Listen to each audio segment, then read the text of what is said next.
ओम श्री श्रीवतं सर्वमंगल सर्वकौन ओम नमः जरोगा दरोगा दरा पंतंग जगरो हिसातम ओम देवा। भगवान श्री रामचंद्र गीता 309 নম্বর অথর্ববেদের 214 নম্বরে তিনি বলছেন কি এই পৃথিবীর মানুষরা সর্বদা পরমেশ্বরের সন্তুষ্টি এক খালিক ও মালিকের সন্তুষ্টি তোমরা যদি চাও তাহলে আমি রামজি বলছি এই পরমেশ্বর চাইছে যে সর্বদা তুমি নিজের মস্তকটা জমিনে লাগিয়ে দাও, কারণ এই কিমতি পেশানি এই দামি কপাল যখন ঝুঁকে যায় জমিনে, সৃষ্টিকর্তা অত্যন্ত পছন্দ করে এই আমলের বরকতে জীবনের সমস্ত খাতা ভুল ত্রুটিকে ক্ষমা করে দেয়, তোমার সম্মান অত্যন্ত বেড়ে যায়। তাহলে ভগবান জি বলছে গীতা 309 নম্বর অথর্ববেদের 214তে যে পরমেশ্বরের সন্তুষ্টি যদি চাও, ইহাকাল পরকালের খালিক ও মালিককে খুশি করতে চাও, নিজের মস্তকটা জমিনে লাগিয়ে দাও। মুসলমানের চাইতে এই পৃথিবীতে কে আছে যারা নিজের কপালটা জমিনে লাগায়?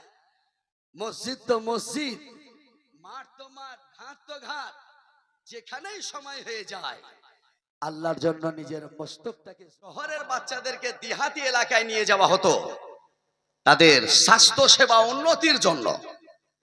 সেই হালিমা সাদিয়া রাদিয়াল্লাহু তাআলা আনহা ব্যতীত 6 জন মহিলা রাসূলুল্লাহকে আরো দুধ পান করিয়েছিলেন। 6 জন। ইতিহাসিক বলছেন যে হযরতে হালিমা ব্যতীত যে 6 জন মহিলা রাসূলুল্লাহকে দুধ পান করিয়েছিলেন, এই রাসূল কত বড় নিয়ামত মানুষের জন্য। সেই প্রত্যেকজন মহিলা বেদিন ছিল, কাফেরা ছিল। রসুলকে দুধ পান করার বরকতে আল্লাহ প্রত্যেকজনকে ঈমানের তৌফিক দিয়েছিলেন। আর হযরতে হালিমা সাদিয়া যেহেতু লম্বা সময় দুধ পান করিয়েছিলেন, হালিমা সাদিয়া বাদ দিয়ে 6 জন মহিলা দুধ পান করার বরকতে, তিনি দুধ পান করার বরকতে ঈমান পেল। আর হালিমা সাদিয়া কি পেলেন? হালিমা সাদিয়া রাদিয়াল্লাহু তাআলা আনহা নিজেও ঈমান কবুল করেছিলেন, ওনার স্বামী হারিসও ঈমান কবুল করেছিলেন, উনার ছেলে আব্দুল্লাহ ঈমান কবুল করেছিলেন, উনার 2 কন্যা আনিসা অথবা জোদামা নামক এই 2 জনে ইসলাম কবুল করেছিল। তাহলে এই নবীকে হালিমা সাদিয়ার দুধ পানের বরকতে আল্লাহ তার গোটা পরিবারের কুফরকে ঈমানে পরিবর্তন করে চিরস্থায়ী সুখের জীবন জান্নাত বলে আল্লাহ ঘোষণা দিয়েছেন। সুবহানাল্লাহ। এটা হলো এই নবীর সাদকা, আমরা জোরে বলি সুবহানাল্লাহ। ব্রাদারানে ইসলাম, ইহুদি, খ্রিস্টান, জৈন, বৌদ্ধ, পৃথিবীর যত ধর্মের মানুষ থাকুক না কেন, যদি ইতিহাস ভালোভাবে পড়ে বুঝে, যদি নিশ্চিত রূপে সেই বুঝতে পারবে যে মুহাম্মদ সাল্লাল্লাহু আলাইহি ওয়াসাল্লামের এই পৃথিবীতে জন্ম নেওয়া, এই পৃথিবীর সমস্ত মাখলুকাতের জন্য একটা বড় অবদান আর নিয়ামত আর শান্তি বলে, শান্তির দূত বলে এক কথাই উনাকে স্বীকার করতে হবে। জোরে বলবেন সুবহানাল্লাহ।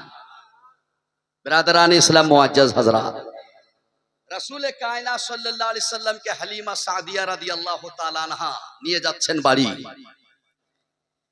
এই মুহূর্তে খবর পেয়েছে ইহুদিদের এক দল, তারা পূর্বেকার বইয়ে পড়েছে আগে, মোহাম্মদ নামক ব্যক্তি আমেনার বাড়িতে আব্দুল্লাহর ছেলে জন্মগ্রহণ করতে গেলে ইহুদি, খ্রিস্টান, অন্য জাতিদের নেতাদের নেতৃত্ব শেষ হয়ে একমাত্র পৃথিবীতে নেতৃত্ব চলবে কার? মুহাম্মাদুর রাসূলুল্লাহ। এই বলে একদল লোক উলঙ্গ তলোয়ার নিয়ে হালিমা সাদিয়াকে পথে ঘেরাও করছে। তার উদ্দেশ্য একমাত্র হলো নবীকে কতল করা। হযরতে হালিমা সাদিয়া বলেন, চতুর সাইড থেকে আমাকে তরবারি দিয়ে যখন ঘেরাও করছিল, আমি দেখছি যে শিশু নবী, কচি বাচ্চা আসমানের দিকে হাত করে, আর তিনি যেন কি বলছেন, সেই শব্দগুলো কি বলছিলেন, তিনি যেন কি আল্লাহর কাছে প্রার্থনা করছেন। এই প্রার্থনা করতে করতে ওয়া আনজালা মিনাস সামাই নারান ফাআহরাকাতুহুম কুল্লুহুম, আসমান থেকে বৃষ্টি বর্ষণ হয়।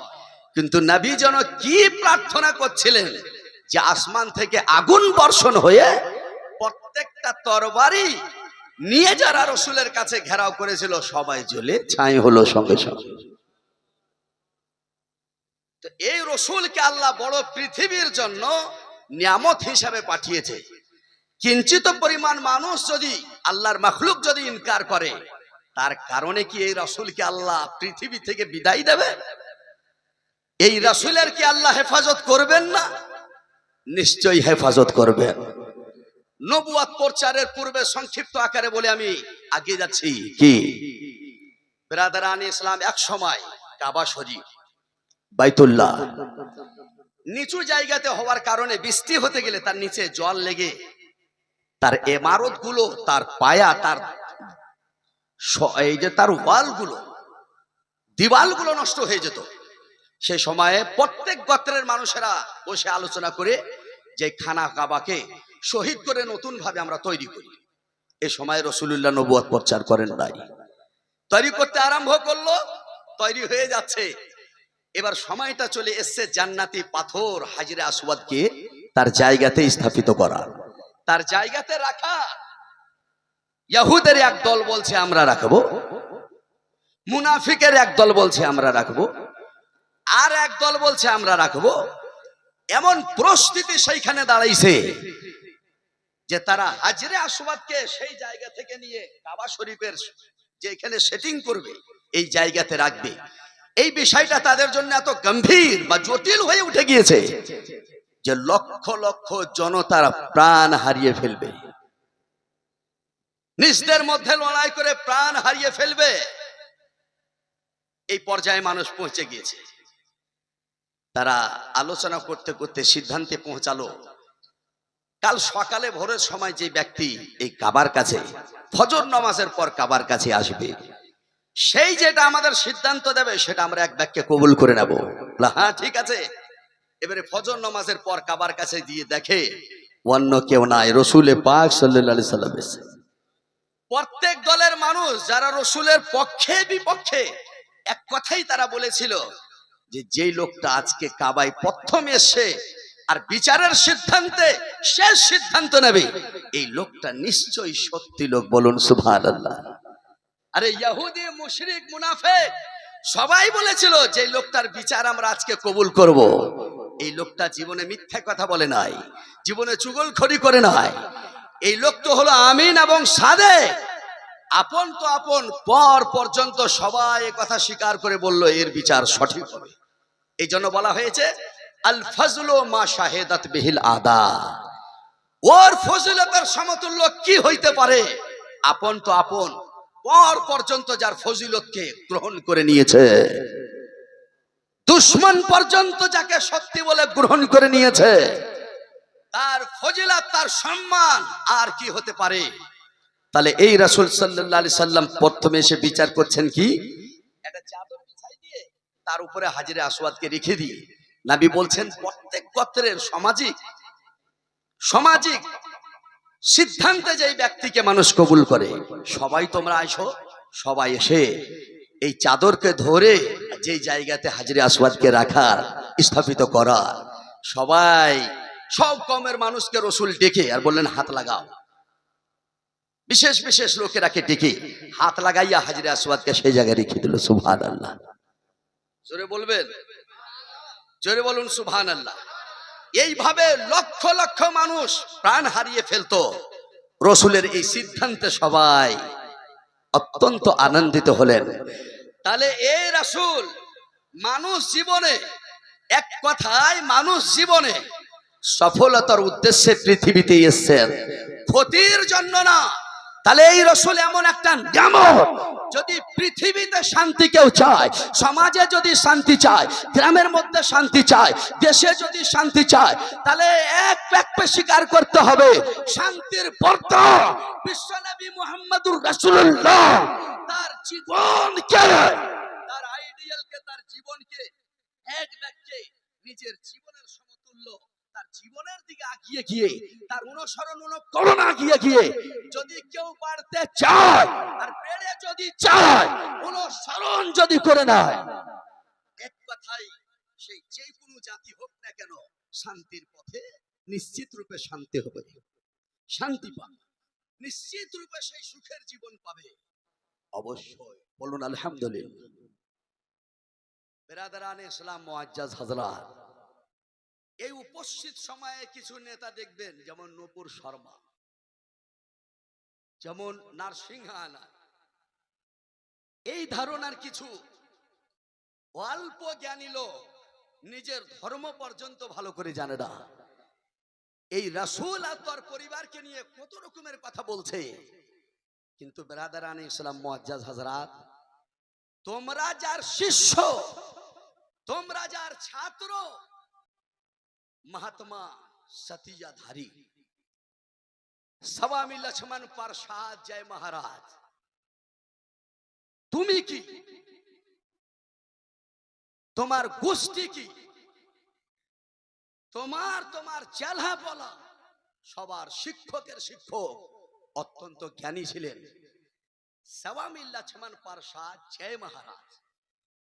ইমানদারের রসুলের প্রতি ভালোবাসা আর নিজের জীবনকে বিসর্জন করা, এই নিয়ে যখন তিনি গবেষণা করতে লাগলেন, গবেষণা করতে করতে স্বামী লক্ষ্মণ প্রসাদ জয় মহারাজ তিনি একটি নিজেই বই লিখে ফেললেন, আমার হিন্দু ভাইদের ঠাকুর। তিনি লিখে ফেললেন কি, আরব কা চাঁদ। এই আরব কা চাঁদ নামক বই স্বামী লক্ষ্মণ প্রসাদ জয় মহারাজ উপস্থিত সময়ের যারা অন্য জাতি ইতিহাস বা ভালো তারিখ না জেনে রসুলের সম্বন্ধে কথা বলে, এর শিক্ষকের শিক্ষক, এর ওস্তাদের ওস্তাদ, তোমার পণ্ডিতের পণ্ডিত, তিনি আমার নবীর ইতিহাস জীবনকে পড়ে আনন্দিত হয়ে তিনি বই লিখে ফেলছেন নবীর সম্বন্ধে আরব কা চাঁদ।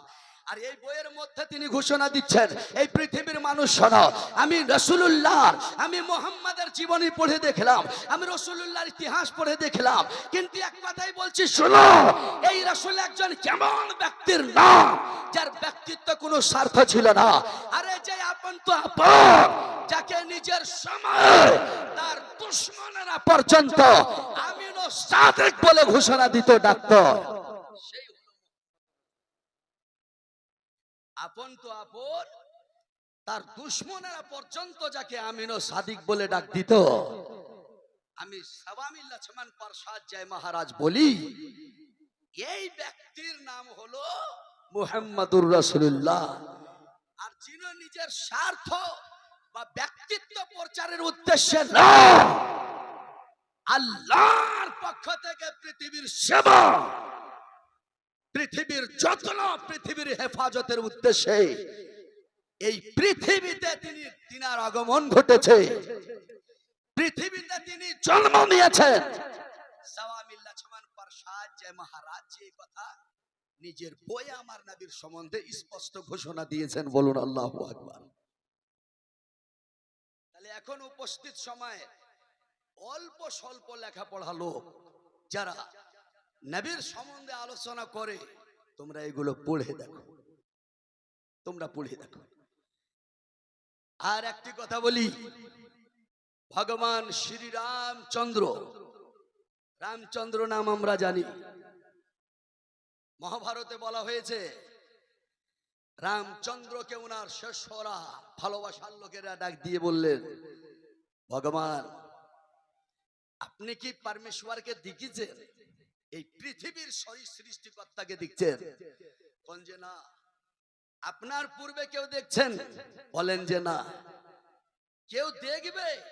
তখন তিনি বলছেন, ওম দেশে আরব ভরগ লতা সহায় সৌথল ভৌম গত सनो खगराई संभ समत्ता कर हुए संद राम राम उदस्थता समत बकरम के दो अंगा मोहमाने कोक चतर निश्चतर पतिंग निगम तेज उपारी पताओ नमत मजारा तबे लगे संद राम चाही लुकी बनामी मोहम्मदम पार ना हुआ ओम मादा बकरी तो देवता करंतो ओम प्रकृति तंबरा सनंग सदाबे दो भुजाइति स्मृतम ओ তিনি বলছেন এ মানুষেরা পরমেশ্বরের সঙ্গে সাক্ষাৎ করতে গেলে এই জগতের সৃষ্টিকারীর সঙ্গে আসমানের সৃষ্টিকারীর সঙ্গে এক কথায় পৃথিবীতে যা দেখছো সমস্ত সৃষ্টিকারীর সঙ্গে দেখা করতে গেলে 14 দরজা লাগবে আর আমি বলে দিচ্ছি শোনো আমি দেখি নাই পৃথিবীর সৃষ্টিকর্তাকে আমার আগেও দেখে নাই পরেও কেউ দেখবে না একজন ব্যক্তি যারে মহামাদাম বলা হয় তার শান মান তো হলো এই এক জায়গাতে আগুন জ্বালাতে গেলে যেমন বিভিন্ন জায়গা থেকে দূর থেকে মানুষ তার আলো দেখতে পায় তার আগুনের আলো তার জ্যোতি তার নূর দেখতে পায় তেমন মহামাদাম ব্যক্তি আরবের সরজমিনে জন্মগ্রহণ করেছেন এই ব্যক্তি জন্ম নিয়েছে আরব দেশের মধ্যে কিন্তু আল্লাহ তাবারাক ওয়া তাআলা এই ব্যক্তিরে কত পছন্দ করে আছেন বসে এক জায়গায় আর তার ধর্ম পৃথিবীর সব প্রান্তে পৌঁছাইয়া গিয়েছে এটা রামজি বলছেন আমি নয় তাহলে কি বলছেন তিনি মুহাম্মাদাম নামক ব্যক্তি আরবের সরজমিনে জন্ম নিয়েছেন তিনি এক জায়গাতে আগুন জ্বালালে যেমন সব জায়গার লোক দেখতে পায় দূরত্ব পর্যন্ত তার আলো যায় মোহাম্মদ জন্মগ্রহণ করছেন আরবে তিনার ধর্ম ছড়িয়ে যাচ্ছে পৃথিবীতে সেই সাক্ষাৎ করবে কার সঙ্গে পৃথিবীর সৃষ্টিকর্তা পরমেশ্বরের সঙ্গে খালিক ও মালিকের সঙ্গে এই কথার বিবরণ যদি কোরআন হাদিসের মধ্যে দেখা হয় তাহলে 15 পারা সূরা বনী ইসরাইল একটু গিয়ে দেখি আল্লাহ কি বলেন আল্লাহ বলেছেন সুবহানাল্লাযী আসরা বিআবদিহি লাইলাম মিনাল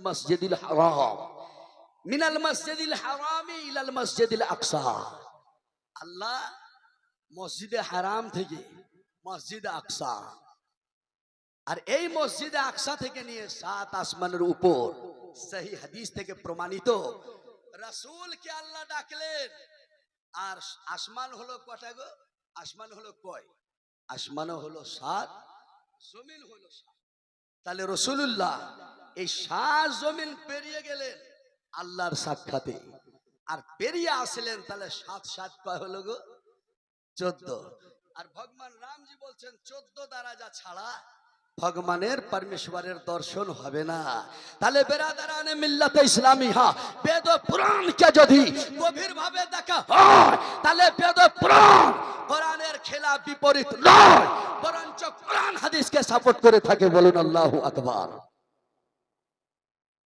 এই রাসূল পৃথিবীর জন্য কত বড় অবদান নিয়ামত ঋগ্বেদের 214 নম্বর পৃষ্ঠা গীতার 309 নম্বর পৃষ্ঠার মধ্যে লেখা আছে ওম শ্রী শ্রীবতং সর্বমঙ্গল সর্বকৌন ওম নমঃ জরোগা দরোগা দরা বংতং জগরো হিসাতম ওম দেবা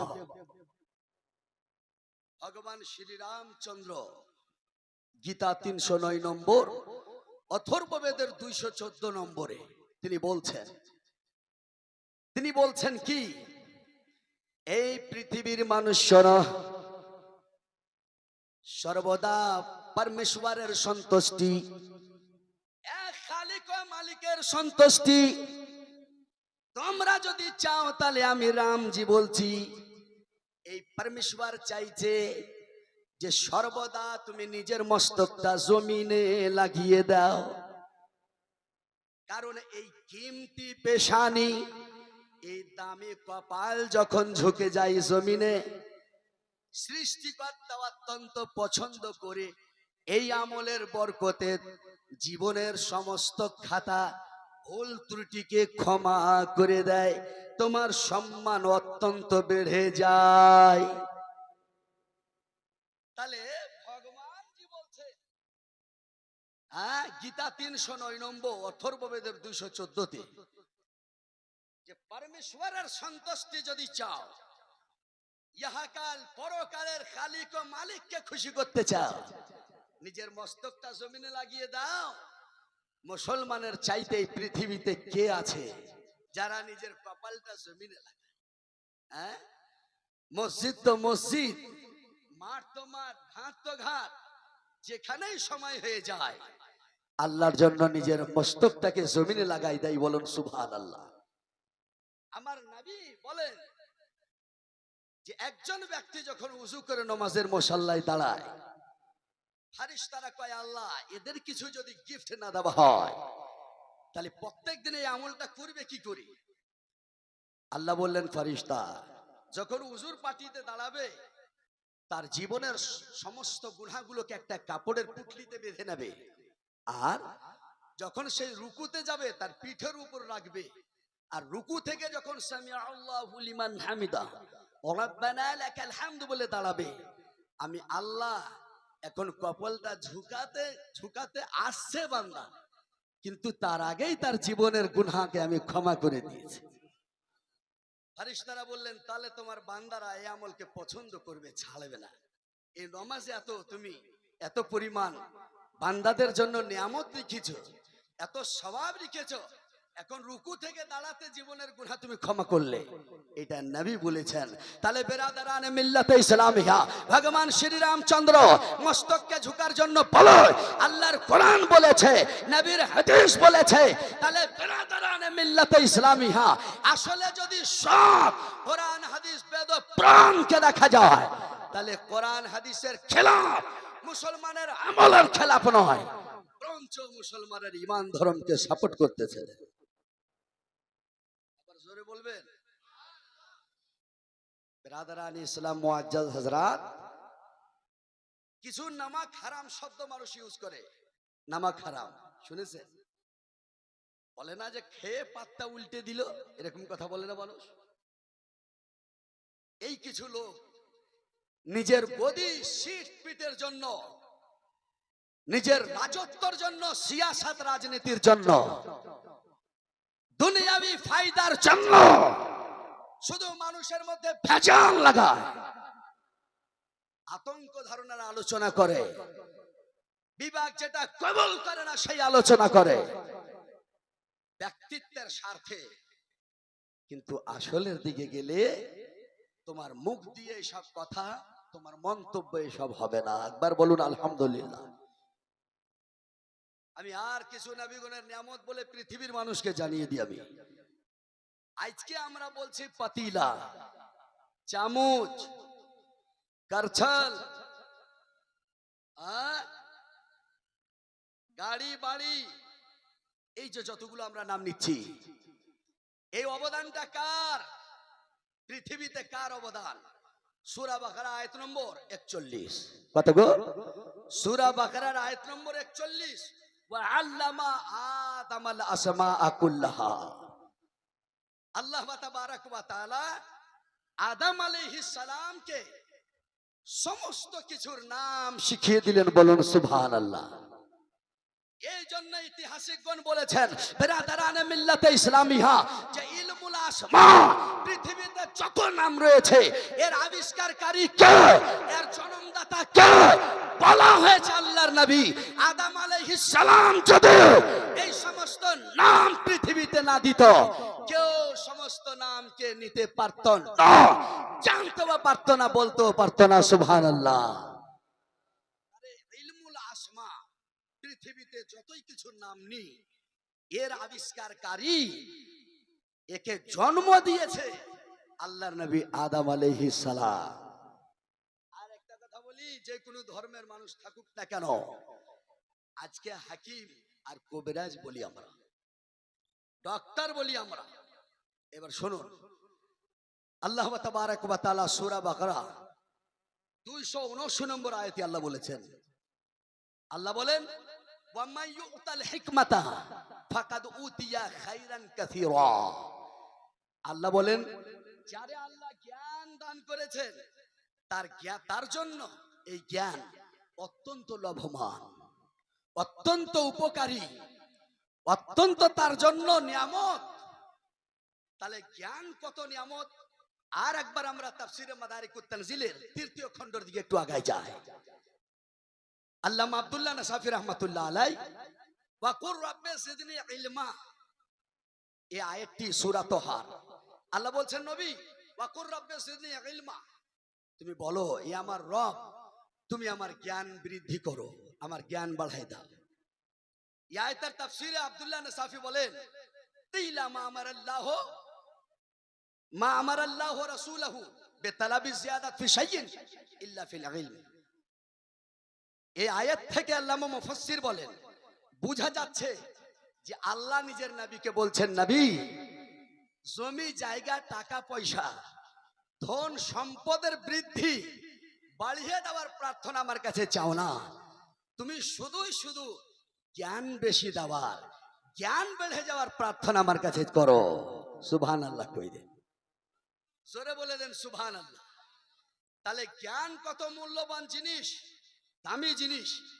এই পৃথিবীতে আল্লাহ নিজের নবীকে বলছেন জ্ঞান ছাড়া আর কিছুর বিরুদ্ধে আমার কাছে বাড়িয়ে যাওয়া চাও না। এবার শুনুন, ইলমুল আদবিয়া। জি, নতুন কথা বলছি, এর আগে আপনাদের কাছে আলোচনা হয়নি। ইলমুল আদবিয়া, ওষুধের উপরে রিসার্চ করে বই সর্বপ্রথম এই পৃথিবীর জমিনে লিখেছেন কে?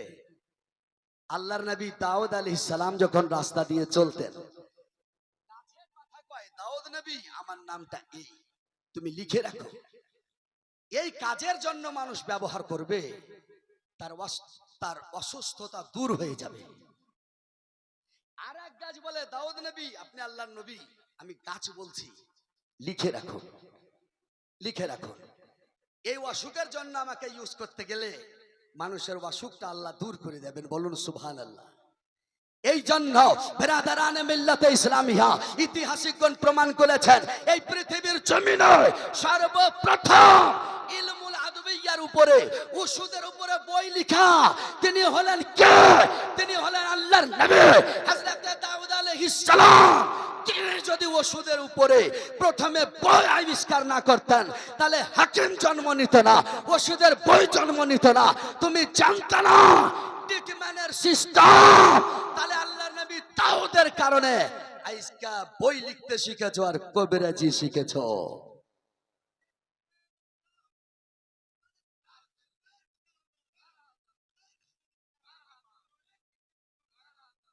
কে ইনকার করতে পারবে? কার ইনকার করার ক্ষমতা? ওষুধ প্রসঙ্গে সর্বপ্রথম পৃথিবীতে ওই আবিষ্কার করছেন আল্লাহর নবী দাউদ আলাইহিস সালাম। ইলমুল আতিবা, ইলমুত তিব, এর আবিষ্কারকারী হলো আল্লাহর নবী শীশ আলাইহিস সালাম, আদম নবীর সন্তান, অথবা হযরতে ইদ্রিস আলাইহিস সালাম। আজ থেকে নয়, ১৫০০ বছর থেকে নয়, তার পূর্বে থেকে চলে আসে যে আল্লাহর নবীগণের এই সমস্ত যদি নিয়ামত পৃথিবীতে মানুষের উপরে না থাকতো, তাহলে মানুষ কিছু জানতো না।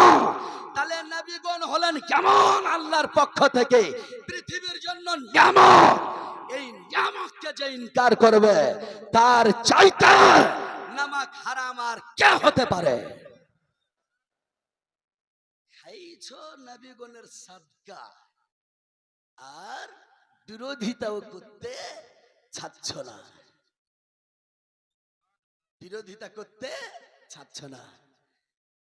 আল্লাহর হাবিব সর্বপ্রথম আবু রিমসা রাদিয়াল্লাহু তাআলা আনহু, তিনি কে ডেকে বলেন, আনতার রফিক ওয়াল্লাহু শাফি।